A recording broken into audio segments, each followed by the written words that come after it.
here's what we're working with.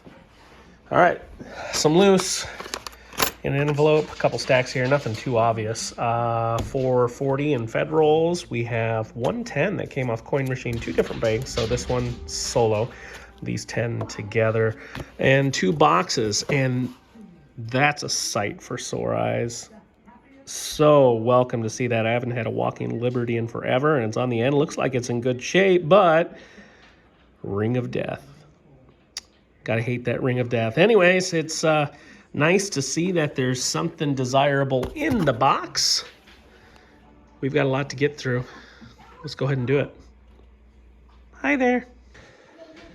All right, we'll start with the 11 hand rolled here. This one was solo from one standalone bank. Ooh, I have a dark rim in here. You see that? Yeah, that's one. It's a 40%er. 1965. Well, we're 1 for 1. I don't think there's anything else in here. I'll bring you in when I do find another one, though. Well, 1 silver, and then I did pick up an NFC. That's it for the hand rolls. Let's go ahead and go to some Fed rolls. All right, I'm working through it here, and pardon me, wasn't recording, but we did pull out a proof.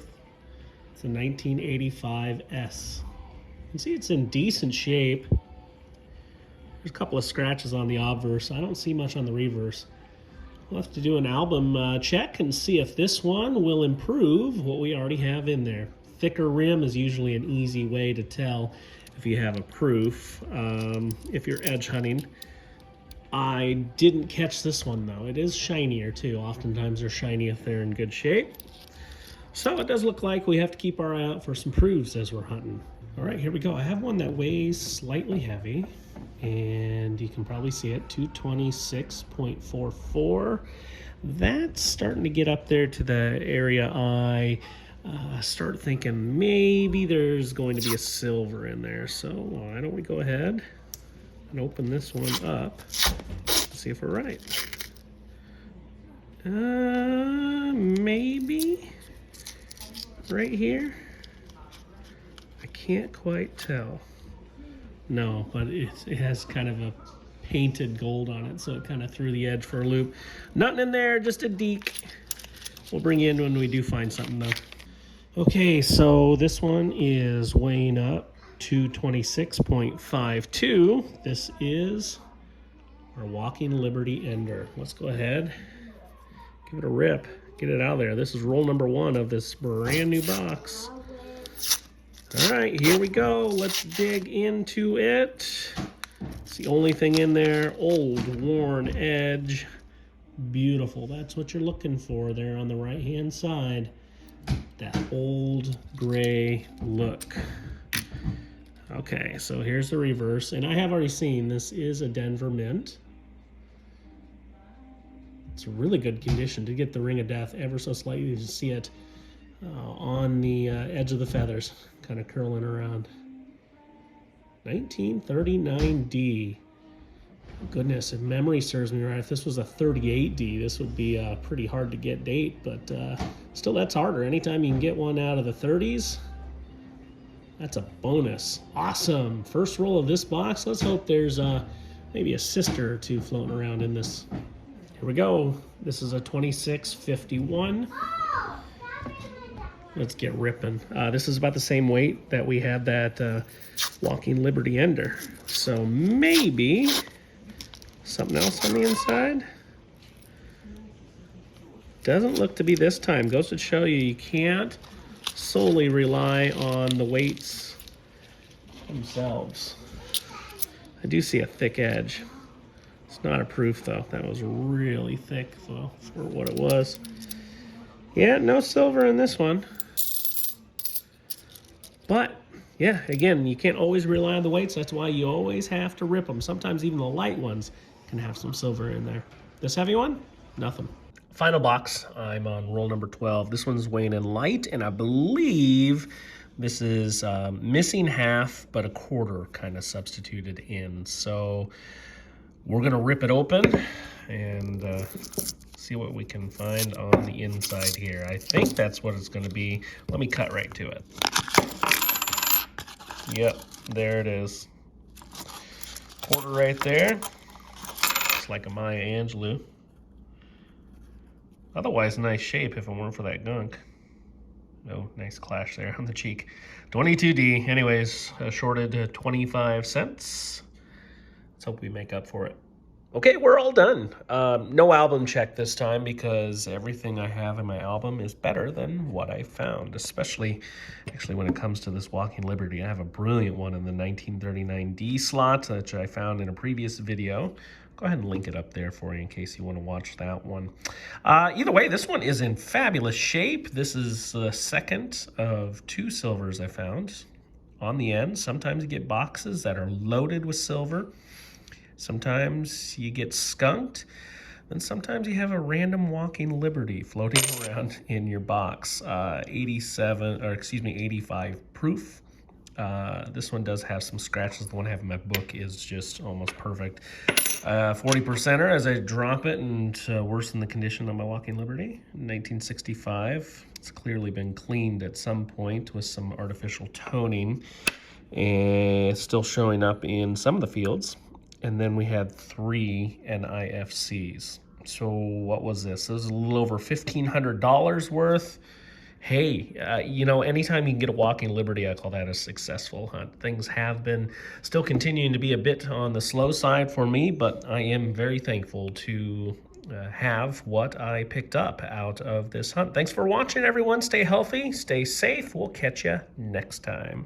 That's not enough finds for one video. Let's add another hunt. All right, don't be afraid to ask tellers if they have any half dollars in their tray. You never know what you might get. That's a solid rim. They have $10 worth. That's a 90%er. Sweet, silver at face value. Can't beat that. Well, we're having some freestyling success today. Stopped in at this Wells, kind of in some new territory today. I had a bunch of hand rolls, so anxious to get into that, but you know, they had another silver in the tray, and thankfully the teller sold it to me. He let me know he had it. Well, that's awesome. Freestyling is paying off today. 1969D, that's 40%er, and that's now 2 for this trip. Again, new territory for me, so anxious to get a few more rolls in my hands and see what else we can find. Well, it's about $2,000 with a variety of sources. There's a few more over there. Anxious to get into it. Of course, we already had silver, 2 of them. I don't have the other one on me at the moment, but it's close by. Interested in hand rolls. A little story here is that a little old lady dropped off a few of these rolls that are intertwined in here. In fact, I was told most of them. And so that always gets me a little hopeful of what's to come. A few more hand rolls over here, some Fed rolls. And this guy who's seen better days. Nothing overly interesting on the ends out of this, but that's some old tape there and just a general beat up roll too. So who knows, maybe there's something on the inside, but I think I'll do these hand rolls first, and we'll check in after them and see what we end up with. Okay, so here's what I'm noticing after these initial few rolls is that, yeah, we do have kind of a collection of them, but it doesn't quite seem to be the right kind. The last 3 rolls I've opened on, this one's going to be slightly different.